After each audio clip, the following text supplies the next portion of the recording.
Tonia here, your host of the Alchemy of Me, where we navigate the anatomy of humanity through the lens of science and spirituality. Let's unearth the layers and unravel the systems in place that dim who we are and how we live and experience life. On this journey together, we'll weave in an eclectic blend of mind-body energy medicine concepts, tools, and practices that'll nourish the seeds, the fire, that gold of intelligence that is you. This is an opportunity, your opportunity to reclaim, to rediscover, to transform, to alchemize you. The Alchemy of Me show starts now. Hello, Tonia here, your host of the Alchemy of Me, where we navigate the anatomy of humanity through the lens of science and spirituality. And I'm excited. Not sure what's going to happen today, but the stars, I think, are on our side. There's been a lot going on astrologically lately. I'm not sure if we'll be talking about that today, but Meredith, we have Meredith here, Meredith McCowan. Let me just share a little bit about Meredith before we dive right in. So Meredith is a professional astrologer that resides in St. Paul, Minnesota, and she connects with clients all over the world. And astrology found her after a lifelong interest in science, metaphysics, astronomy, and spirituality. She practices evolutionary astrology, which focuses on our soul's growth and development through lifetimes. Meredith is also a dream worker and certified in Reiki and crystal healing. You can find out more about her and her services at earthlingastrology.com. So welcome, Meredith. I'm so happy you're here. Is there anything else that you want to add about yourself before we dive in today? No, I don't think so. I think you covered it. Thank you for having me on. Yeah, I'm very excited, as I always am when we have a conversation. So we just get to we get to broadcast our conversation today, which normally don't get to. So it should be interesting. So just getting started, I'm assuming that listeners, there's going to be a wide range of kind of the astrology understanding or where people are coming at. And I just want to start there because, as working with you for many years now as an astrologer and now as a friend, I love how you kind of bring that in every time you have a conversation with people you work with. You ask, like, what is your language? Like, how much astrology do you speak? And so I want to try to weave that in today as we're having this conversation and just really allow you to, dive deep where it feels good to dive deep and then come up where it feels good to, have like a more of a broader discussion. And so there's that. And then also too, I want to, I think there's this kindred connection that we have as individuals who have a very analytical, scientific foundation baseline for how we got here now, kind of piece. And so let's start there. So let's talk a little bit about like your journey here to this present moment. Sure. But first, I want to throw out a Gemini rising fact to you. It was exactly a year ago today. I was on the road to meet you in person. No way. Did you put that together? No. I was like, I double checked. I'm like, today is May 15th, 2024, but May 15th, 2023, I was on the road to come meet you. Isn't that crazy? Which is wild because, you had this, we hadn't actually met in person and we've over video many times and you just had this, this I was like, call. I'm going to go drive to see Tonia. I don't know why. It's one of those like intuitive things and it worked out. And it's 1,000 miles. So it's not like it's a close. I don't even know. Yeah, it's about 1,000 miles. 94 camper van and I rolled up. It feels like we've met in person more than that. I don't know why. Yes, we've danced around the fire a few times, I'm sure. We do. And we have such similar charts, similar kind of backgrounds, starting with like science and, we're practical. And you were sending me, the bullet points for our conversation today and like, dopamine hit for my Capricorn energy. I was like, yes, organization, let's do it. But then before I logged on with you today, I was like, oh my God, we are also both Gemini risings. So we're going to be Mm. all over the place today. Yes. Okay. I usually, like you Yes. said, put a disclaimer out to my clients, like how much astrology do you speak? And when I meet a Gemini person in a session or with you today, I'm like, we are just going to see how this flows, little tidbits of information. So our rising signs will probably be more active today than the Capricorn. But what got me here Yes. today, loaded question. I grew up in a very small town in Minnesota, very religious upbringing. And then I did the thing. I went to college. I started as a science major. I ended up switching my science major to psychology, which I think is interesting now because I consider astrology a mix of science and psychology, and among other things. And I spent 17 years working in a corporate environment. And around 2012, 2013, I had what I call a spiritual awakening, even though I've been kind of interested in spirituality my whole life. And I kind of half joke that I went bonkers back then. I wanted to understand what was happening to me. So I reached out to psychics and past life regressionists and healers. And astrology found me in a Reiki class, which I now call Reiki a gateway drug to find your thing if you don't know what your thing is. And I don't remember how you came into your work or your shaman practice. I mean, it's just kind of a string of signs, synchronicities, and like trying to sit down and remember how it all happened is hard for me. And I don't know if you kind of feel the same way. It's just like, poof, here I am. Like, holy cow, it's been quite an epic journey. Yeah, and I think and maybe that is part of the Capricorn piece. For me, it felt like I was being stubborn, like, it's like pulling tooth and nail, essentially, like, no, I don't want to. Like, it's very comfortable pretending to not be me for so long. And I didn't realize 2012, 2013, that was the same time for me. Yeah, I mean, were you into the Mayan long count, December 21st, 2012? That's like almost literally to the day my awakening happened. And I was like, yeah, it's a lot of, I guess, of people of our generation. That was a hot year. And then I'll have a lot of clients that started to go through their awakenings in about 2017, 2018, and more people are going through it now. So there's something happening on this planet. I believe we're moving into the age of Aquarius. And we can talk about that today if you want. I'm kind of obsessed with it. And 2024 is thought to be kind of hitting the gas on this new energy coming to Earth.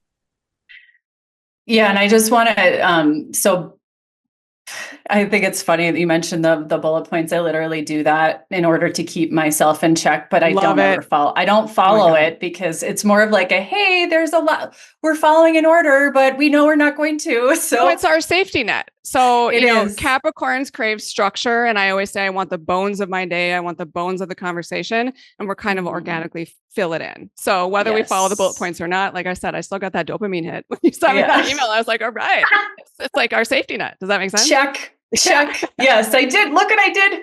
Am I going to get a gold star? That's what ambitious. Like we got it. We got it all. We got it. Yes. Oh, I love that. So with that, I want to go back to something else that you mentioned, just like the religious upbringing. Do you have anything? Can you share anything about how that really shaped, like taking a little deeper, like how that shaped your, maybe your childhood, and maybe how it shaped why 2012 happened, like when 2012, 2013, why it lasted that long. You knew you had that connection early on, but do you think there was a religious component that was your safety, where that felt too big? Let me make sure I understand your question. So like my upbringing in religion was actually kind of traumatic for me. Yes. So I rejected it at a very young age, not necessarily like the teachings, but the organized, like you must do this. And I was taught I was going to hell for everything, which was very detrimental for me. And I've, struggled and questioned, like, why did I grow up in that environment? I think there's purpose to it now. And I do actually attract, as clients and friends, a lot of people that grew up in similar environments and trying to understand, the distortions or where it went wrong. But even with like the astrology, I grew up Catholic, and I was told that wise men, magi, follow the stars to find baby Jesus. And I'm like, okay, well, that's kind of astrology, right? Yeah. And even Easter is the first Sunday after the equinox. I don't even remember when Easter is, but I'm like, that's astrology because Easter changes every year. And I just, as you know, got back from Italy, and I toured cathedrals and duomos, and there's astrology in all of them.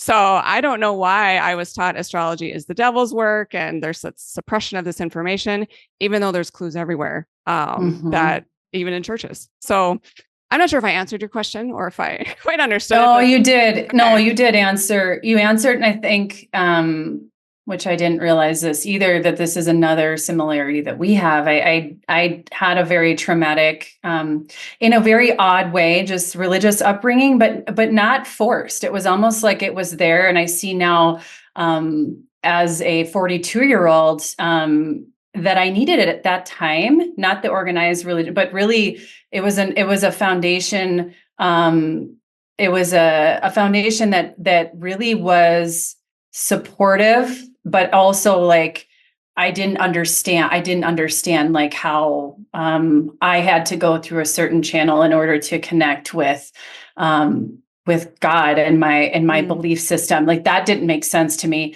And it was interesting because some things felt very, very true and felt very yeah, it was like anytime I'd look out at the stars, like growing up in northern Minnesota, in the middle of nowhere, looking up at the stars and saying like, well, that makes sense. This doesn't feel right. Like all of this doesn't. So it's like this strong connection, but not really understanding why some of it felt good and some of it didn't. So now it's like, I'm never going to have all the answers. And that's so awesome. I don't feel the need to.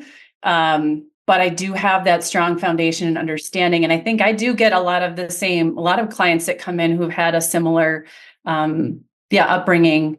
So that's very curious. In the first couple of years of my practice, I had to do my best to kind of break down some of the walls or resistant to kind of that religious program. And now I don't see it as much anymore, but I do appreciate, part of it because I was taught about angels and mysticism and miracles and praying.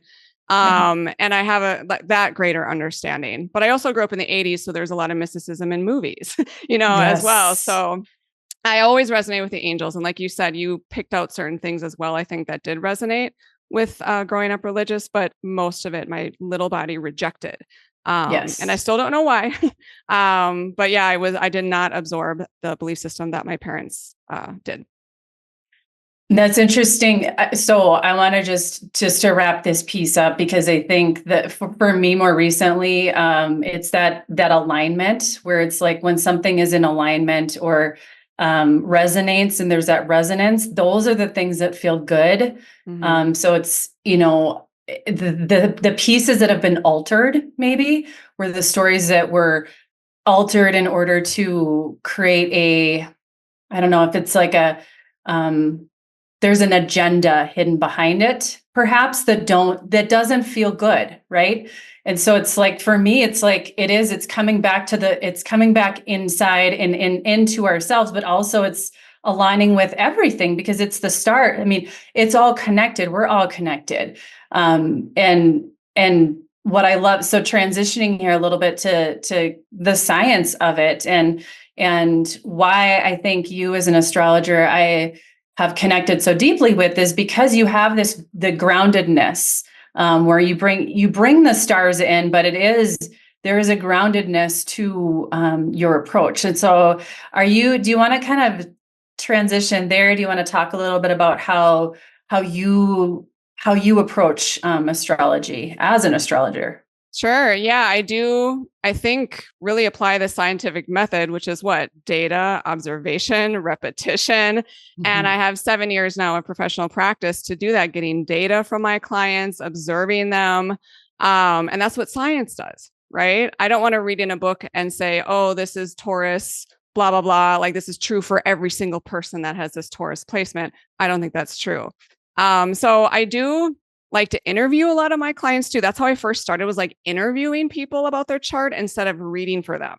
So that's how before I started my professional practice, I did so many about a year's worth of free astrology for people, really just gathering data before I could start to layer in my own interpretations. And I will say, I struggled so much with the intuitive piece because as a very grounded Capricorn, I did want that science and like I wanted to make sense.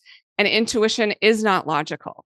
which my Capricorn has really struggled with, but I've really come into my own with that. And I trust my intuition more than ever now, more than something I read in a book or see on a spreadsheet. That is powerful. And it does, I mean, I will say that it is hard to bring that in, that when you lead with the sun, so it's like finding that balance, but you do, I mean, every time so part of your practice, so bringing in that intuition, and you connect with your guides, right? And you have like a daily meditation practice that you bring in to kind of ask for that. So to balance out the scientific piece. I don't know if you want to talk a little bit about that. Think so. Yeah. So I do. I'm trying to put this in words. Before I start a session, I do a meditation and intention ceremony. And what that does is I ask my ego to step aside because I want to be completely unbiased, don't want to judge anyone for anything. And I want spirit, or my higher self or my soul or whatever it is, whatever word there is for this thing, to speak to the client and give them information that is for their highest good. And my ego as Meredith doesn't know what that is. I admit it. But I want my personal opinions and my biases on the shelf. And often after a session, it'll kind of like fade like a dream. And more recently, I've been told that I am channeling, which is, kind of throwing water on the circuit board for my science brain as well. I instantly rejected that information, but then I kind of came into my own to accept it. And it makes sense because clients will come up and say, Meredith, do you remember when you said this? And I'm like, no. And I'm like, when they tell me what I said, I'm like, I don't even know if I could gain that from a chart or astrology. So I still use science, like the data and the sun in the sky and the stars. And there's a lot of math and I don't know, trigonometry actually in astrology. There's shapes and all this kind of stuff. But I have it blended now. There's like half science, half spirituality. And the age of Aquarius, which we're moving into, is thought to be where that blend is going to mix. So science and spirituality no longer at odds, which is happening if you follow quantum physics or kind of all what's going on the planet right now. They don't need to be, something that doesn't blend like oil and water. Like there is a balance now that I have. So before we break, let's kind of let's go there with the age of Aquarius if you're up for it, because it is a shift. It feels like there's just a lot of going that change, that transition. So do you want to just kind of give us just get us started, and then we'll take a quick break. Okay. Yeah, we'll see how much we can get through before the break. So 2,000 years ago, approximately, Jesus and Buddha and Muhammad and all these avatars came on the planet, starting the age of Pisces. So the ages change about every 2,160 years. Okay. So this brought in the age of spirituality. Okay. And what do these avatars come to the planet to teach? Love, compassion, forgiveness, etc.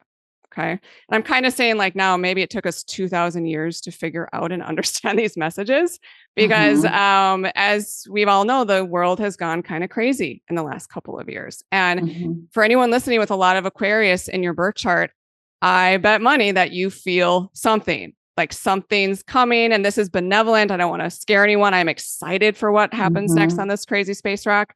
One of the key words for Aquarius is authenticity. So more and more people are coming back and figuring out who their authentic self is. And, my authentic self wasn't aligned to the religion that I grew up in. And we have to peel back a lot of programming, a lot of illusions and delusions, which Pisces energy can bring to really tune in to that real self. What else can I say about Age of Aquarius? Okay. So we are leaving the age of like illusion or delusion. Okay. Age of Pisces. And we are now coming into more love and compassion and acceptance for other human beings.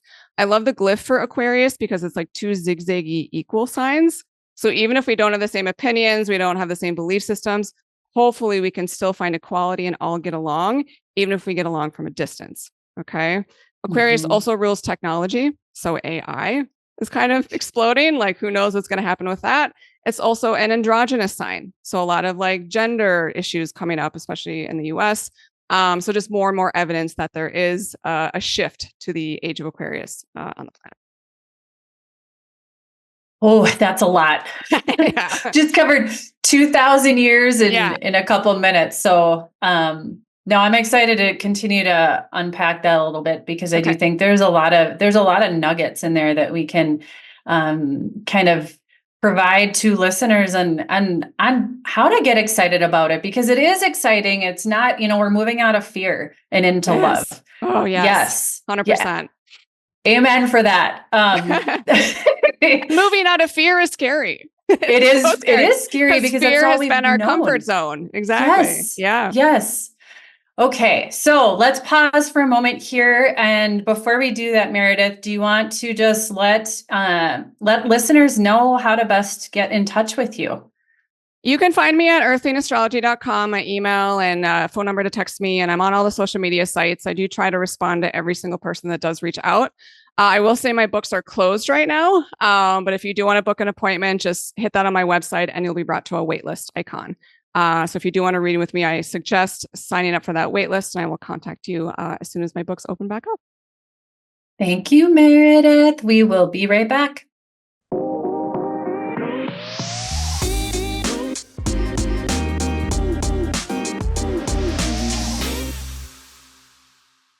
Hello and welcome back. Tonia here, and I am joined by Meredith. Meredith is an astrologer with Earthling Astrology, and we are talking about stellar grounds, navigating life through astrology. And so I want to just pick up where we left off. So talking about the age of Aquarius, because I do think that this transition, there's a lot of feels that come up from this transition. We've been in this place for so long, in the age of Pisces that you mentioned and kind of when that started. And so maybe it's an opportunity just to kind of honor this transition and then maybe also allowing for some space to talk about what the age of Aquarius will look like or continue to look like, or in the sense of talking to the stars or aligning with the stars. Okay. So yeah, the last couple of years, I felt like we've had 1 foot in the age of Pisces and 1 foot in the age of Aquarius. This is not like a snap your fingers overnight transition. No. There's some talk in my community that the age of Aquarius started about 100 years ago with the physics explosion, Einstein, Bohr, Heisenberg, all that kind of stuff. Mm-hmm. Other people, like the internet in the 70s, 80s, and 90s came online that connected all of us. And Aquarius is a sign that's all about community, connection, like worldwide communications. And Aquarius is also the weirdest sign of the zodiac. And I say weird with love. Okay. We're all, we're fellow weirdos here. Like We're all finding our unique little flavors, which, as children, we were taught to, conform, do this, don't show emotions in public, whatever that was. And now we're all coming back to kind of our inner child work and be like, wait, what did I like as a kid? What interested me?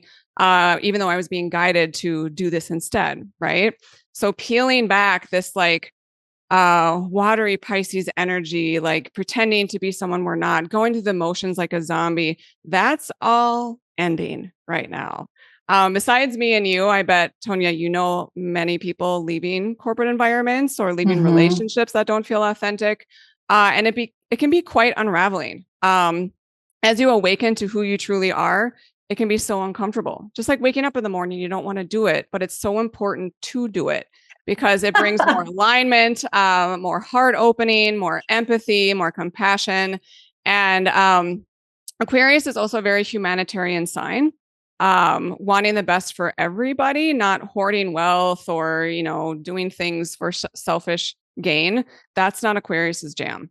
So I am so excited for the age of Aquarius. Last year in a hypnosis session, I was given a glimpse of what people are calling New Earth. And in my hypnosis, which I try to go back to that moment when I'm going through a tough time, all I could say out of my mouth was, it's going to be so awesome. It's going to be so awesome. It's going to be so awesome. I don't know how exactly we're going to get there. I don't know how these systems that are put in place are going to change. Again, like probably not overnight, but more and more people are on board. more and more people are asking questions about themselves they've never asked before. Like, why am I doing this? Like, have you ever even just like, why am I going to work every day when I don't find joy or fulfillment in it? Okay. It is, as you know, scary to take that first leap, but me and you can tell everyone listening, it's so worth it. It's so worth it. And I'm still on that journey. I still feel like I'm still deleting some old programs that I picked up in childhood or maybe in past lives to find my true, authentic nature. And when you are more aligned authentically, you don't have to put on a facade. You don't have to pretend to be someone you're not. And you just completely own your behaviors, your actions, and really fall more in love with yourself, which sounds selfish the way some of us have been taught, but that's what we have to do to love others completely. We can't always love another person unless we really, truly love ourselves. No, there's so many different pieces there that resonate, and I suspect resonate with a lot of people. And I want to start with just where you ended was, and because the healing journey it has to start with us first, right? I mean, that's speaking in anyone, really. I mean, whether somebody aligns with being a light worker or a healer, or wherever their path is, or if they're not at all, like if this is completely new, we all have to start with ourselves. And I remember having a lot of angst around that, because I did have there was so much heaviness. And actually, I will say, when we first started meeting, I'll just say, like, I meet with you, it's about twice a year. It usually ends up being about twice a year. I did have a little side thing, our little astrology party. So a little side note to share with individuals, our astrology party that we did had some girlfriends over. We had met Meredith do mini readings for each of us. It was so much fun. I did that for my birthday. And it was a blast, but typically, we meet twice a year, and I use that to really, to help me, to support me on my journey. Like you said, like you're still on that. It is a lifelong journey, as you know, like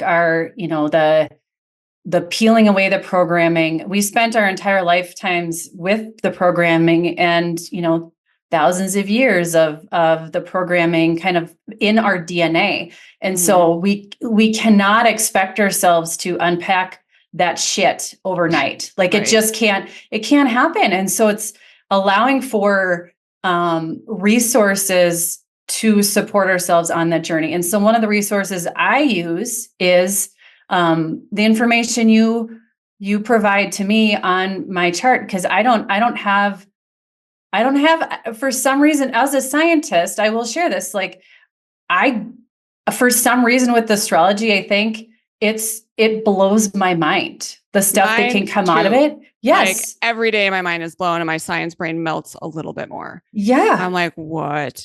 I don't even know how this works, what it is, but I've had enough scientific evidence that astrology is legit. Yes. And it is, considered the oldest quote unquote science of the planet. Most, if not all, indigenous cultures used it as above, so below. Is it a matrix code? I don't know, but yeah, I'm with you. Like, I'm just like, wow. My clients tell me, like, how did you know that about me? Are you reading my mind? I'm like, no, like, I'm reading your chart, but yeah, it's wild. It's so wild. I'm obsessed. I love it. Yeah. And I use it for, our time together. I listen, and then we record the session, and then I'll listen to it again, and I'll take notes, and I use that as a framework to support me throughout the year.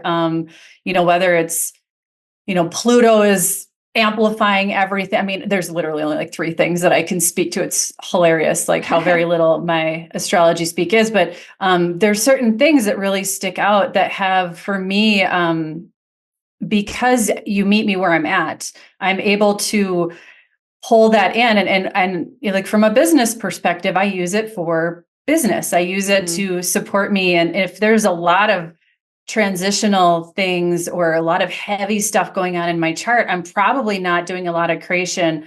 I'm allowing for kind of the nurturing of myself in that season of my life. And then to like a fun little tidbit that I'll share that I can't believe I'm sharing this, something that you called out. I think it was probably about a year and a half ago. You had said, you won't remember because this is like, what did I say? But you had said like, yeah, there's an age of Aquarius type relationship that for me is possibly coming in.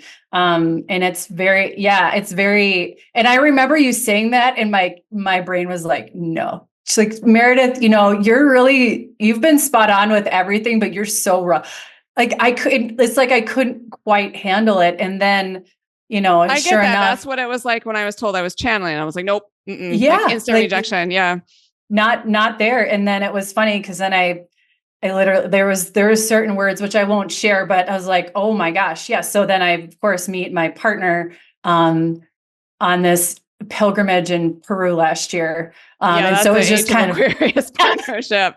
Yes. Wild, weird, unconventional. Yes.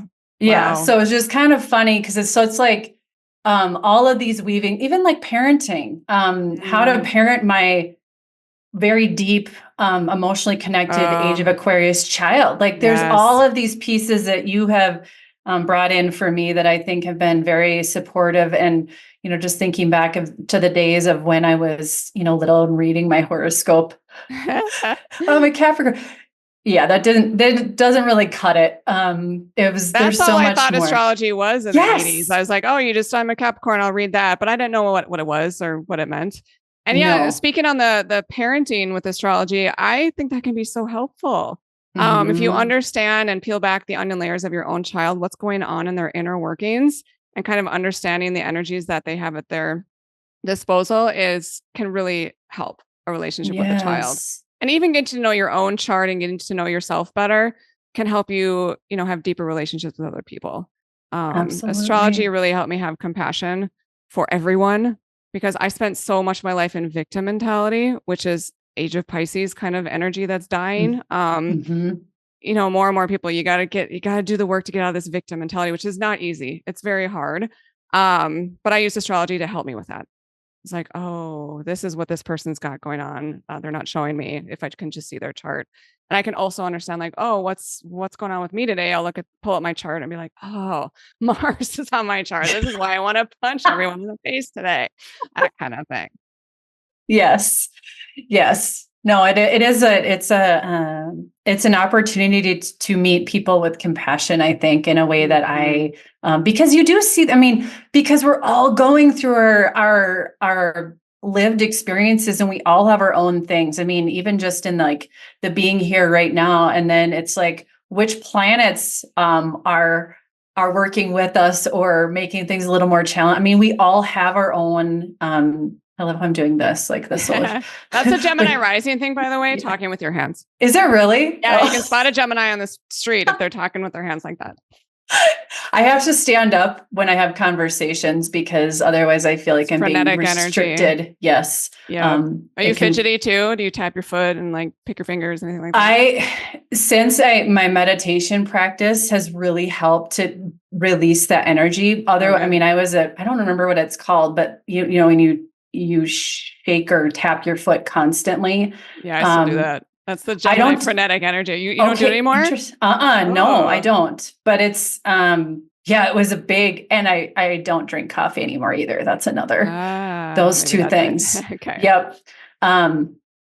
So kind of a sidestep here from that, age of Aquarius. So can you bring us any, wisdom from the stars as to the kind of what's going on in the solar flares and all that energy that is coming in right now? I know I had a massive headache yesterday, which doesn't happen very often for me.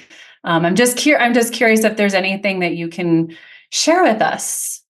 Yeah, this is a complex question for me because you can always use astrology to kind of understand some physical symptoms, emotional waves that you're going through. there's so many theories, and I'm kind of down so many rabbit holes with what exactly is going on, because the sun is going crazy right now. And there's, speak that our solar system is moving into a different part of the galaxy where it's updating our DNA, allegedly. We're all coming online. Kind of, again, the veil of illusion is getting thinner, more and more people having visions, connecting to spirit guides, that kind of thing. But there's been so much cosmic weather in the last, couple of years. We had a really big conjunction on April 20th, 2024. I was like all into that one. We had some intense eclipses we just moved through. They happened in Aries and Libra. And Aries and Libra are signs about the me and the we. So people figuring out balance, service to self, service to others. A lot of people getting rid of people pleasing tendencies, things like that. So can I explain what's going on collectively with the sky? Not necessarily. Besides, collectively, I know we're moving into a new age. So that is how I'm kind of moving through this. But I will work with each individual with their chart to, let's look at where Aquarius is in your chart. Let's look at the outer planets, because those are pretty big deals when they go hit your chart. I mean, Pluto takes 250 years to go around the sun. So he'll take 250 years to go around your birth chart. So we know Pluto was in Capricorn since 2008. Pluto's the planet of death and rebirth. And Tonia, you and I have been through many deaths and many, ego deaths, things of like, oh, we're still here, still breathing, but rebirth, transformation. We've been doing that since 2008. And we have very similar birthdays. So we got hit at very similar times. And then we ended up meeting I don't even know when we met, like 2019. I don't even know. Probably 5 years. It's been about 5 years. A while ago. Yeah. When things we're just in the middle of Pluto. So, Pluto's going to dip back to our Capricorn sign for about a month or two this fall, and then he will not return for about 250 years. So Pluto is now moving into Aquarius, where he will stay for 20 years. Pluto's the planet of power, again, death, rebirth, transformation. So Aquarius is, you're getting powered up. Okay.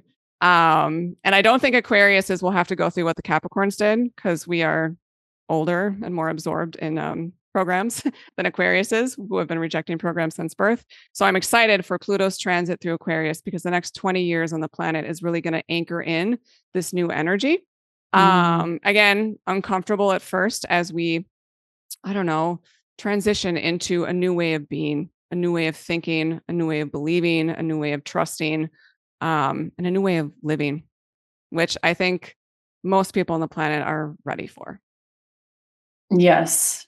And it's calling in that support too, I think, is super important. So it's, the just noticing maybe some of the tendencies, but I think the theme for all of this is it's taken a long time to get where we all are. So just being gentle, allowing for the transition to be a transition. Can you imagine if, say tomorrow we decided that, everything from Albert Einstein to the right now, everything that's happened from that time, we were going to experience it all in one day. Can you imagine how that would, it's not, we would implode, explode. I'm not even sure. Like, that's what I thought too. I'm like, we have to come online slowly because this stuff is so intense. And my theory is like, we're figuring out how to hold more love in our physical bodies. And when I get these waves of love, I get tears. I get almost like an uncomfortable feeling like I'm about to go supernova. I've had clients that have had, psychotic breaks because they've come on a little bit too fast. So allow yourself rest. And I really encourage people, if you are fighting yourself about this, like go into that cocoon phase. If you need to, that hibernation phase, kind of unplug for a little bit, feel it to heal it, journal, kind of like come into being a human being instead of a human doing. Because I was a human doing for 30 some years and completely going through the motions unconsciously. So we're bringing more self-awareness to ourselves and more consciousness to our behaviors and actions. And there's been a lot of talk about shadow work too, going on the last couple of years, looking at our own behaviors and be like, oh, maybe I was the bad guy in that situation now that I have a different perspective. Like, ooh, or I had an epiphany a couple of years ago, like I am the cause of all my problems. That was uncomfortable. Yes. That was a little uncomfortable. That's so powerful though, isn't it? Yep. Yes. Yeah. So checking in like, okay, well, where am I at? I know when when my son and I have little tiffs, usually, I was like, well, it's not him having the tantrum. It's me having the tantrum. I'm just expressing it in a different way. Yeah. It's very interesting, because We're all you can mirrors kind of for feed each off other. that. We're Yes. all mirrors for each other. Exactly. And even the uncomfortable moments or the conflict is where the growth occurs. I mean, we're all going through growing pains. That's how I kind of see it. Or labor pains. I've been saying that too. Like we're giving birth to new selves. We're giving birth to a new earth. We are in labor pains as we do that. I've never given birth, but hey, Tonia, I've heard it's worth it. It is worth it. You know what's funny, Meredith? I can honestly say, as someone who, granted, my child having my son, felt very, it's a ridiculous story because I literally, I grew up on a dairy farm in northern Minnesota. So like, I grew up around animals giving birth, that whole cycle, right? And I remember when I went in, and I found out that I was pregnant, and the doctors immediately like, oh, this, all these, you need to watch these videos. And, I was like, no, dude, I'm good. Like, I know how this works. I was like, okay. My body knows how to do this. Right. And so it's this whole thing of like coming back to that was probably the only thing that I knew how to do. For whatever reason, I was completely comfortable with that at that time. I was like, I know I have like such strong conviction. I'm going to do this. And then it was interesting though, because from that moment moving forward, nothing else seemed natural because I wasn't in alignment. So it was like a coming back online because he was showing me after the fact, how much growth there was, which was very scary, which is very scary at the time. But let's just pause right there. We're gonna totally sidestep here because I know we only have about 15 minutes left. When we come back, we're gonna hit some past life astrology. Okay. Does that sound good? Let's do it. Cool. All right, we'll be right back.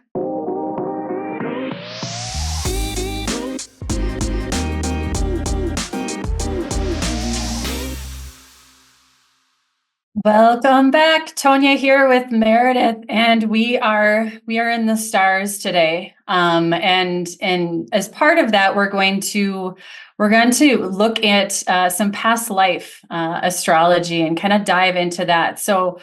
So Meredith, I'm just going to hand it over to you. Where do we want to go from here? Yeah, let me talk about this because it was not in my plan at all to be a past life astrologer. That's not scientific, right? But what convinced me, as I was going through my awakening in 2012, 2013, one of the first things I did was get a past life regression, which I thought was completely bullshit. I had my whole thing done. I was like, that made no sense. I thought I got nothing out of it. But when I started to study astrology, that session I had, which I thought was bullshit, matched the past life symbols of my birth chart. So I was like, okay, now I'm intrigued. So I started to go down that route and I started kind of collecting past life hypnotists in my circle. And I've had many, many more now. And I've always been interested in reincarnation and channel books, things of that nature. And that's just what I ended up specializing in. Because I've always been fascinated with things such as like, why are some people afraid of snakes and heights and all this weird stuff and I was been afraid of public speaking my whole life. I'm better now, Same. But I would shake and like lose my brain and my words. And I've had enough practice to get over that. But I had no explanation in this life why I was so afraid of being seen and being like public speaking. Okay. And now I know from past life work that I've gotten in trouble in past lives for speaking my mind. So that kind of explains the signature in my DNA where that fear came from. So that's why I like working with past life symbolism, not only from some of the baggage you brought in from past lives, but some of the gifts that you brought in that might be buried or were kind of like encouraged to not come out in your childhood. You put them on the shelf, for example. Yeah. Do you have any specific questions of how I work with past life? Have you had a past life hypnosis? I'm curious if you've done any past life work. I have, but I haven't had one that's specific to past life. I know we've worked a lot on that, within my chart. Yeah. That's been a lot of my rebirth, death and rebirth through the shamanic practices, in the last few years. Yeah. I mean, from my view, and I'm looking at your chart now, like you have this like buried shamanic gift, but it was like under lock and key, like under a mountain. And you're such an old soul. I've told you this before. I mean, this is not, and when I mean, I've come to change my definition of old soul because I don't think time really exists and we're all kind of like the same quote unquote age. Old soul to me now means you've been on earth a lot. Okay. There are theories that certain souls have not been in this realm very much, but Tonia, I hope this resonates with you. You've been here before. You've lived through apocalypses. You've starved to death. You've got that Capricorn kind of doom and gloom, living in the future. When's the shoe going to drop kind of thing. And that's because of your past life karma. And your soul contract, or what I call the soul contract, is learning how to go with the flow, not control Capricorn controlling everything. And I know we didn't come back to this yet, but I believe you had a soul contract to become a mother. So when you started talking about when you were pregnant, instantly rejecting what doctors were telling you to do, which is, I think I said on the break, like not really a science thing to do. Like what is the expert telling me? But you're like, you were just so strong in your conviction. And I see that in your birth chart. Okay? That's so cool. And I also said on the break, I pulled our charts before we logged on today, and me and you have a past life connection. I was like, which I didn't know. We didn't. Well, I kind of knew because we could tell. Like, we know, like I always tell people, like there's this energy recognition or a soul recognition. Like I remember like the first time I met you, which I don't remember all my clients all the time, but like, ooh, we have a certain resonance and our charts are very similar. So yeah, there's a past life connection between us, which would be fun to dive into in a session, maybe in the future. Well, I do have a session with you next week. So, okay. I will add that to my list. Okay. Yeah. And our past life connection is in a Capricorn vibration. So we've been doing some kind of business together. That's so funny. Yeah. Yeah. And it's, which you mentioned just about the like event. I remember as a kid being like, really, do I have to do this again? Really? Like having that kind of like, oh my gosh, this is a lot. Like this feels like a lot. I felt the same way. I was like, I know that adults are supposed to know what they're talking about, but I'm like, I don't know. Something's felt wrong here. Or like, I was like, I don't know. What is this place? But I tried to conform and stuff myself into a box for so many years. Yes. And I haven't added yet. Like that led to like alcoholism for me and like drinking so much and just numbing myself. And now alcohol doesn't work for me anymore. Like, it makes me super sick. I know that's actually one of the what I call ascension symptoms, like alcohol, food, your little escape mechanisms. And Pisces, by the way, age of Pisces is more of the sign of escapism, not working anymore. So kind of forcing us to go inside, do the work, and not escape from our problems or our feelings anymore. Yes. And it's numbing, of course, can look many different ways. It doesn't have to be, quote unquote, substance abuse, right? I mean, it can be binging Netflix. It can be whatever. Like you said, it's a escape. Like we're getting it. We're trying to take ourselves out of the present, out of the now, out of being here in this moment. And none of us are immune to it. It happens to everyone, and it's not a judgment. It's really just part of that transition now. Just allowing for that gentle sweetness of like, maybe just like the playfulness that can come with like I just watched an entire season of my favorite show. What's that all about? And I'm not knocking, like, go watch your shows. Like I do my adult coloring books now. Like that's how I kind of like zone out and kind of like detach. I just want to throw out a couple more things about past life astrology and how it can be helpful. Please. So, I can most of the time see who in your life are your strongest past life connections. So sometimes it's your spouse or your siblings. However, and myself is part of this, I don't have any past life connections that are strong with my immediate family. So a lot of people don't connect with their family members or feel like an alien in your family. And that's where past life astrology, I think, can really help. You're like, oh, on a soul level, you're kind of strangers. You might have incarnated in your family to break some of the family karma or generational curses, or that's kind of a strong phrase, but you know what I mean? Like, Yeah, there's absolutely. once in a while, somebody born into a family to break up the patterns that are unhealthy and toxic in that family line.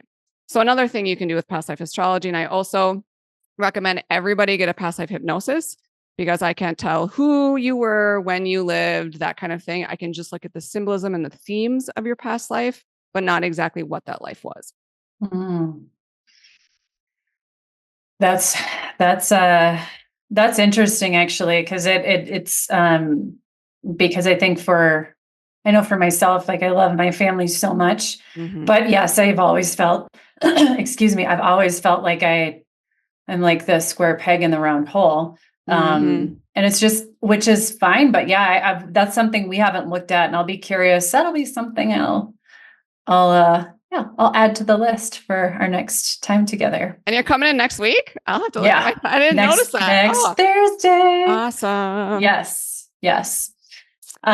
So we actually are needing to wrap up, but I want to kind of put a plug out there for, assuming there's well, it doesn't matter if there's interest, even if it's just you and me, I'm assuming we can still have fun, and, to bring in some more of this past life astrology. I mean, we really just, we just scratched the surface here, and it would be fun to do some kind of maybe there's an interactive component to, diving into past life astrology, that we can do, on an upcoming show.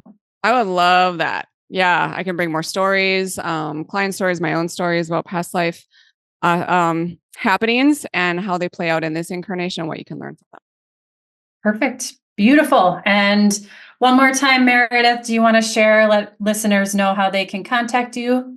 Sure. You can find me again at earthlingastrology.com. All my services, pricing, contact info is there. Also links to some media, other interviews I've done, podcasts, YouTube videos, things of that nature. You can find it all at earthlingastrology.com. Thank you, Meredith. And if you're interested in learning more about me and my work, my website is www.ufora.co,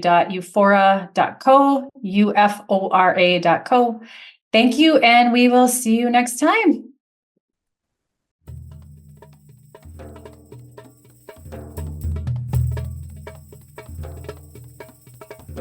Thank you for listening to The Alchemy of Me, where we navigate the anatomy of humanity through the lens of science and spirituality. For more mind-body energy medicine concepts, tools, and practices to nourish the seeds, the light, the fire, that gold of intelligence that is you, tune in every first and third Wednesday at 8 a.m. Pacific Standard Time on transformationtalkradio.com. For more information about me and my work, please visit toniajohnson.com. That's toniajohnson.com.